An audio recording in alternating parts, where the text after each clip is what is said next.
भागवत जी कथा में उपसंहार जो है सुदामा चरित से होता है।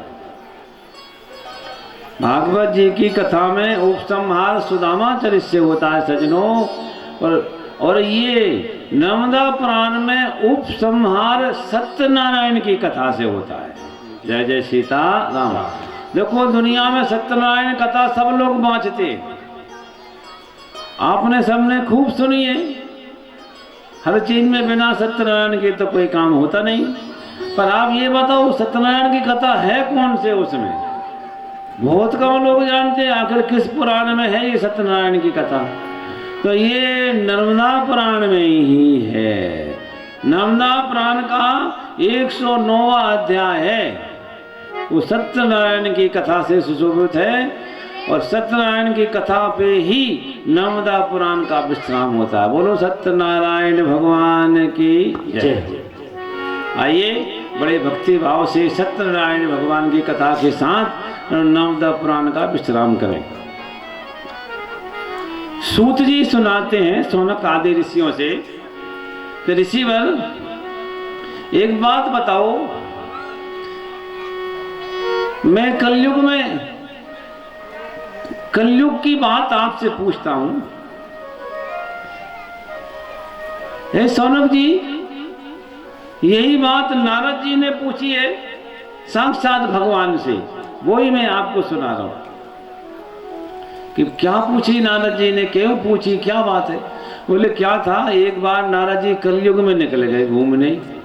और जब कलयुग में घूमने निकले तो कलयुग के आलसी, बिलासी, भोगी और प्रमादी लोगों को देखकर और नारद जी को तो बड़ी दया आई।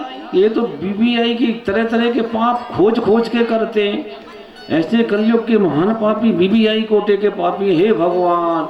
अब ये नारद जी को बड़ा दुख हुआ।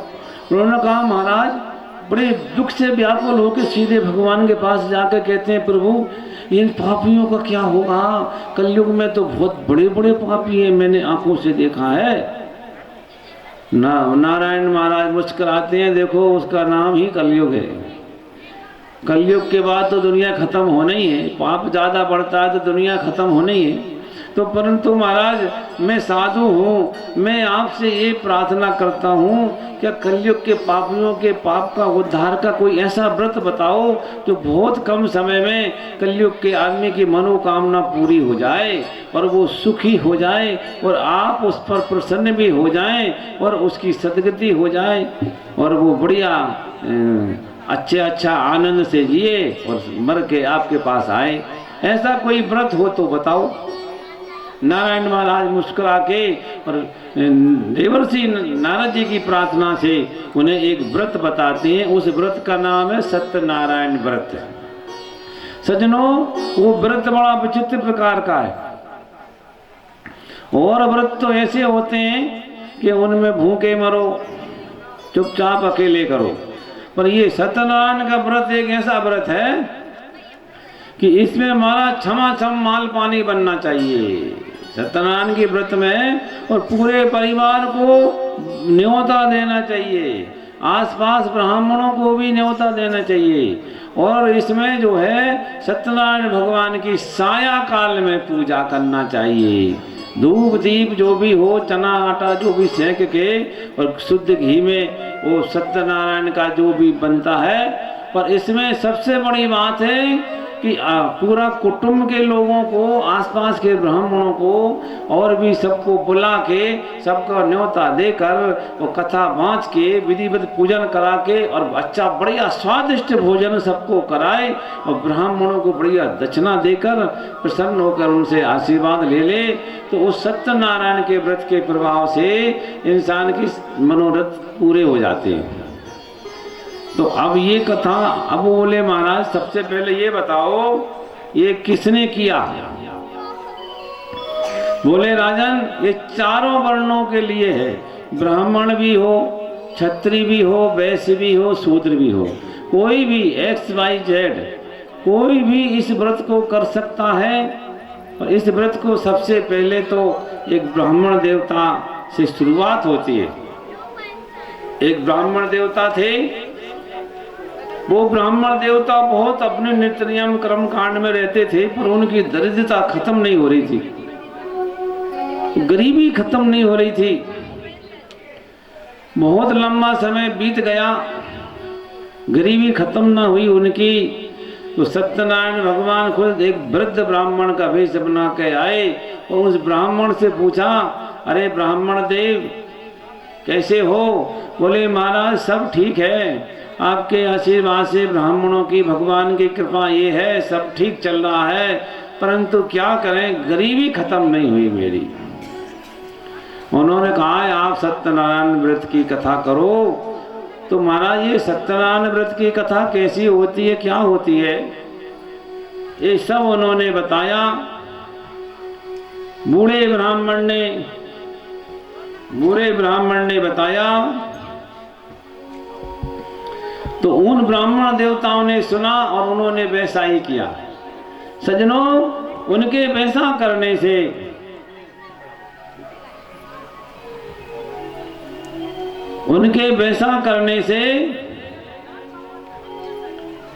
और ब्राह्मण देवताओं की गरीबी दूर हो गई, बढ़िया सुंदर भवन बन गया, बढ़िया सब कुछ जो उनको चाहिए था। धीरे धीरे ऐसी बरकत हुई कि 2 के 4 और 4 के 8 और 8 के 16। कुछ दिनों में पता ही नहीं चला कि कैसे ब्राह्मण देवताओं के महल बन गए, पैसे ही पैसा हो गया। एक दिन वो ब्राह्मण देवता अपने उनका नियम बना लिया सत्यनारायण की कथा का। अब वो हर अमावस्या को नियम हो गया, हर पूर्णिमा को सत्यनारायण की कथा कराना ही।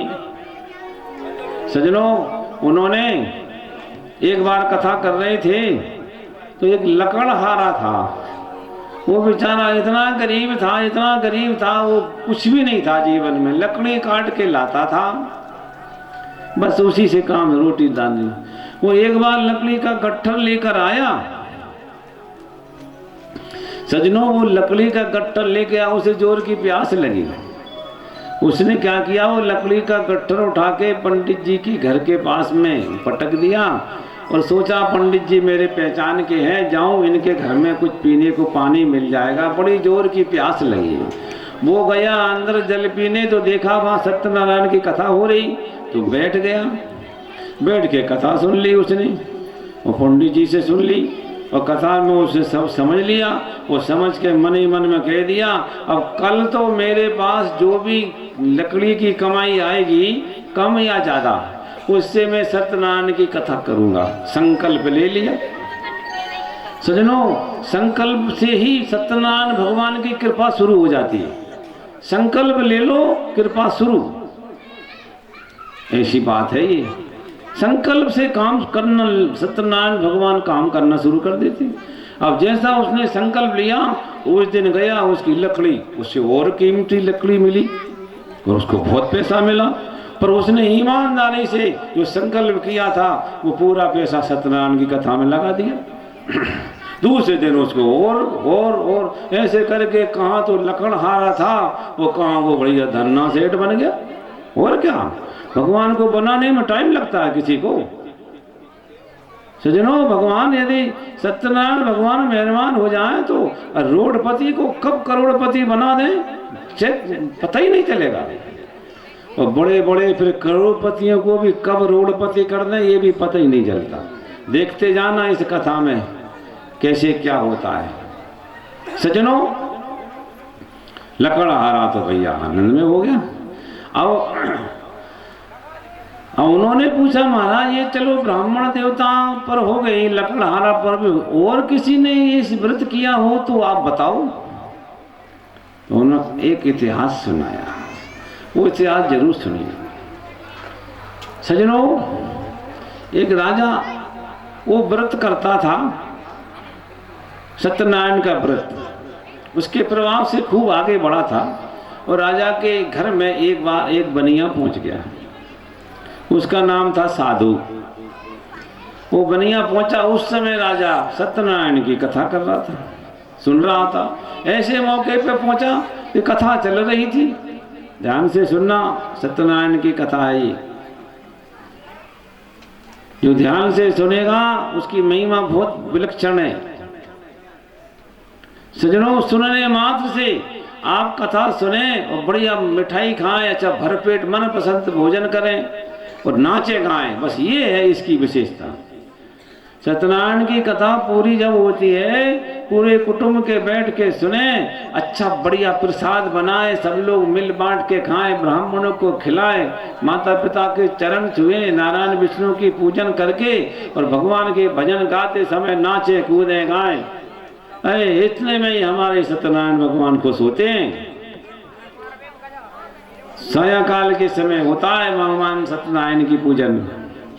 सजनों, वो बनिया आया, उसने देखा राजा के अंदर घर में सत्यनारायण की कथा हो रही है और सब परिवार के बैठे, ब्राह्मण बैठे, सब बैठे, प्रेम से कथा हो रही है और राजा कथा करवा रहा है, सुन रहा है। तो वो बनिया बैठा बैठा वो भी सुन गया। वो सुन के उसके मन में आया कि काश भगवान मेरे घर में, अगर मेरी घरवाली जो लीलावती नाम की उसकी घरवाली है, उसके कोई संतान नहीं, कहते हैं इससे मनोकामना की सिद्धि होती है। अगर मेरी घरवाली को कोई संतान हो जाए तो मैं ये व्रत सत्यनारायण की कथा में भी करूं। सजनों, मन्नतें मांगना ठीक है, वो मन्नतें पूरी होती, परंतु मन्नतें मांग के और जब कोई देवता उस मन्नत को पूरी कर दे तो आपको ये बिल्कुल अविलंब फिर लेट नहीं करना चाहिए वो मन्नत पूरी करने में। संकल्प यदि आपने किसी देवी देवता को, ब्राह्मण को, गुरुओं को कोई संकल्प अगर बोल दिया है और उन देवताओं ने, उन साधु ऋषि मुनि ने आपका वो काम कर दिया है, तो फिर उस मन्नत को जल्दी से जल्दी पूरा कर दो, क्योंकि वो उनकी उधारी है। आपने मन्नत मांगी, ऐसा हो जाता तो मैं ऐसा सत्यनारायण का मैं भी कराता। तो सत्यनारायण भगवान ने उसी रात में उसकी घरवाली गर्भवती हुई और उसको कन्या की प्राप्ति हुई, उसका नाम कलावती हो गया। वो चंद्रमा की कला की तरह बढ़ती गई, सुंदर सुशील बढ़िया अच्छी विद्वान, बड़ी बढ़िया अच्छी सुंदर चरित्र वाली कन्या हुई। तो घरवाली कहती है देखो जी, आपने अकेला संकल्प ही किया था, वो संकल्प मात्र से ही कन्या हो गई, तो अब वो मन्नत तो पूरी करो। बोले हाँ, वो अब कन्या बड़ी हो जाएगी तब करूँगा, ठहरो कन्या के वो तो बड़ी होती गई। अब वो संकल्प को धकाता गया। क्या करता गया? बोलो जरा जोर से, मैंने नहीं सुना। अरे आप भी धकाते हो महाराज, जय जय सीताराम, इसीलिए तो नहीं बोल रहे जी। धकाना सबको आता है। वो क्या करता गया? इधर कोई नहीं बोलेगा, शांति से आप इस बात को ध्यान से सुनो। सत्यनारायण की कथा है। वो क्या करता गया? धकाता गया, धकाता गया। अरे अब कर लेंगे, कर लेंगे, कर लेंगे, कर लेंगे, लेंगे करते करते बच्ची बड़ी होती गई है। फिर वो घरवाली कहती है लीलावती, बोले अरे क्या कर रहे हो बच्ची? अरे बोले बच्ची की शादी की समय कर देंगे। अच्छा बढ़िया, अगर आपको जमाता मिल गया तो कर देंगे। तो बढ़िया जमाता भी मिल गया, बढ़िया सुंदर जमाता मिल गया, खानदानी मिल गया, बढ़िया आज्ञाकारी शादी हो गई कलावती की। वो शादी होने के बाद में वो तो फिर भूल गया। भुलक्कड़ राम है, भोला राम भूल गया, भुलक्कड़ दास। अब वो घरवाली कहती, अब तो सत्यनारायण कहते भाई अब नहीं झेलूंगा मैं, बहुत झेल लिया मैंने, अब नहीं झेलूंगा, बहुत झेल लिया मैंने। इतने दिन हो गए अभी तक इंतजार करते करते, अब करेगा, अब करेगा। झूठे संकल्प, झूठे वादे, झूठे प्रॉमिस। तो वो दामाद को लेके गया था कहीं धंधा करने, पैसा हो गया था खूब। तो पैसा वाला तो भगवान के कामों को, अच्छे के कामों को धकाता ही है, क्योंकि उसे तो काम धंधे दिखते, भगवान के काम थोड़ी दिखते। पैसा आया कि बस काम दिखे, दुकान दिखी, मकान दिखी, गाड़ी दिखी, लाड़ी दिखी, नेतागिरी दिखी। क्यों? भगवान कहाँ दिखते? अब किया हुआ संकल्प भूल गया। भगवान को बड़ी गुस्सा आई, बोले बताओ ऐसे वचन देकर आदमी भूलता है? तो वो दामाद और ससुर दोनों विदेश में थे बढ़िया। भगवान की नजर टेढ़ी हुई तो एक चोर राजा की चोरी करके भाग रहा था, पीछे पुलिस लगी थी। तो क्या हुआ, चोरों ने देखा अब नहीं भाग पाएंगे, तो वो चोरी का सामान जिधर ये ससुर दामाद रुके थे वहीं रख के वो चोर तो सिटक गए। पुलिस जाने बचाओ, पीछे पुलिस थी, पुलिस ने देखा इनके घर में चोरी का माल बरामद। अब क्या पूछेगी, पुलिस ने दोनों ससुर दामाद को पकड़ा और खसोटते हुए राजा के पास ले गए। तो महाराज माल सहित चोर पकड़ा गया, माल सहित चोर पकड़ा गया। राजा ने आओ देखा ना तो आओ, डाल दो जेल में दोनों को। सारा पैसा छीन लिया और जेल में दोनों ससुर दामाद अब चक्की पीस रहे हैं। अब वहां कह रहे हैं अरे ये क्या हो गया, ये क्या। अब उन्हें होश नहीं है क्या हो गया, तुमने क्या कर दिया। दूसरों को दोष देना बड़ा आसान है, अपनी गलती समझना बड़ा मुश्किल है। उनको आज भी नहीं दिख रहा कि ऐसा क्यों हुआ। फिर मन में कहता है